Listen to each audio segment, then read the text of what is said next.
Hi, and welcome back to another episode of Office Hours with Jess. So, today I'm going to be talking about something a little bit different. I know my channel is full of me talking about publishing papers, winning awards, going off on fun trips, and it can seem that life in academia is just a bunch of highs, when in reality, there are ups and downs that come with academia. And I think that we don't talk enough about what happens when we don't get things or we receive rejection or failure, etc. So today I want to talk about a very recent rejection that I received. I submitted a grant back in October that did not get funded, and I found out about it very recently, and it was a bummer.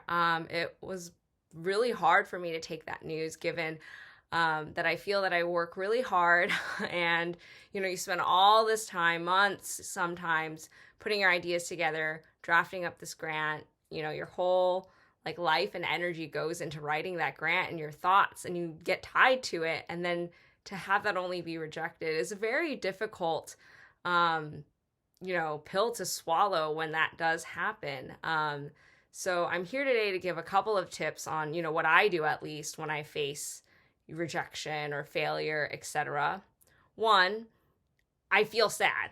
It's always a bummer, and it's okay to just let yourself feel that way for a little bit. But it's important not to linger there and to move on and do things that will, keep you going and keep you moving forward as hard as it can be in the moment. So for me, what I ended up doing these past couple days is I did things to distract myself. I spent time with family, as you all know, kind of a key part of my life.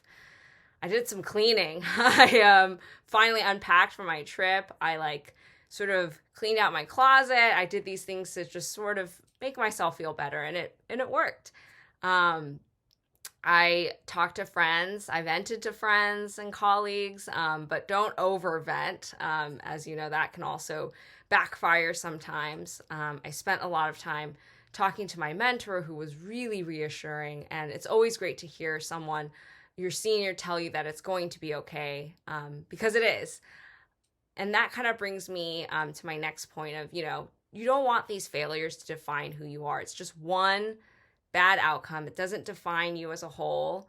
And everyone says this to me is as a trainee, be patient, keep working hard, and good things will come.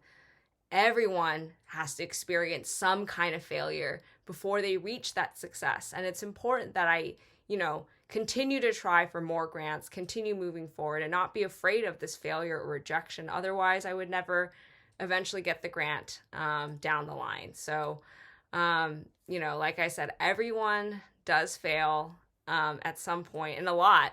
And no one just talks about it enough, or it's not highlighted enough. And so I think it is good to sort of norm that it's okay to fail. It's okay to have grant rejections. It's okay to not always have everything be perfect. This is more of a reminder to me than for me telling you all. This is advice I need to learn as well. So I'm here learning with you all how to work through failure, rejection, etc., and not dwell and, keep finding ways to move forward, stay productive. As you know, that's my whole motto. Keep working on other projects, keep staying excited. Don't let this, get in the way of productivity, etc. And that's what I've been trying to do.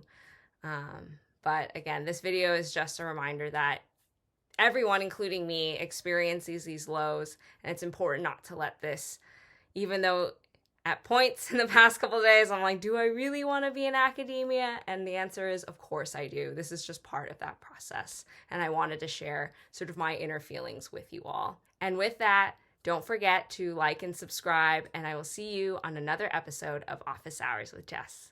Thank you.